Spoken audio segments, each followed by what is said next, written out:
Halo anak-anak, bagaimana kabar kalian hari ini? Semoga tetap sehat ya, dan tetap semangat dalam belajar. Hari ini kita belajar bahasa Indonesia. Judulnya, penggunaan tanda titik pada kalimat.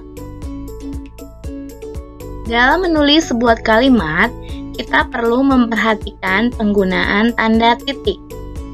Tanda titik merupakan tanda akhir dari suatu kalimat.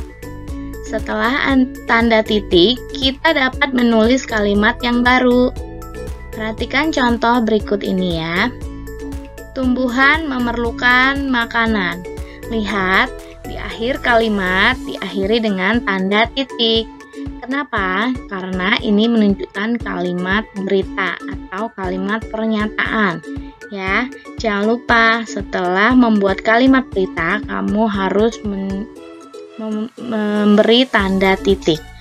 Lihat lagi contoh berikutnya. Makanan tumbuhan adalah pupuk dan air.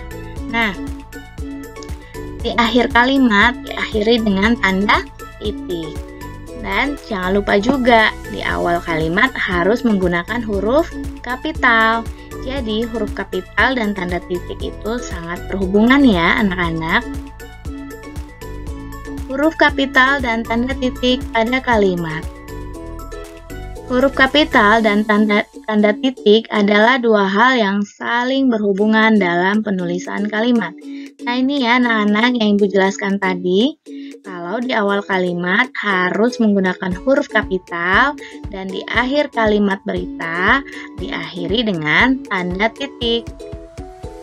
Untuk mengawali kalimat harus menggunakan huruf kapital. Huruf kapital digunakan pada awal kalimat, sedangkan tanda titik digunakan di akhir kalimat. Tanda titik juga merupakan pemisah antara satu kalimat dengan kalimat yang lainnya. Ya, perhatikan contohnya ya. Dedi merawat tumbuhan. Dedi adalah D huruf besar di awal kalimat, atau juga dia menunjukkan nama orang, lalu di akhir kalimat diakhiri dengan tanda titik. Contoh berikutnya, Dedi rajin menyiramnya dan memberinya pupuk. Tidak lupa diakhiri dengan tanda titik ya anak-anak. Nah ini dia contohnya ya untuk penggunaan huruf kapital dan tanda titik pada kalimat. Sekarang kita lihat ya mengidentifikasi tanda baca saat menulis cerita. Sebuah cerita terdiri atas banyak kalimat. Saat menulisnya, kalimat-kalimat tersebut harus saling berkaitan. Selain itu, saat menulis cerita, kita harus memperhatikan tanda baca dan menggunakan huruf kapital dengan tepat. Ya anak-anak ya, kalau kita membuat sebuah cerita, pastinya terdiri atas kalimat-kalimat yang banyak ya. Nah jangan lupa setiap kalimatnya harus diakhiri dengan tanda titik. Kalau itu menunjukkan kalimat berita. Atau kalau dia menunjukkan kalimat tanya, ya diakhiri dengan tanda tanya. Kalau dia menunjukkan kalimat perintah, ya diakhiri dengan tanda seru, ya seperti itu.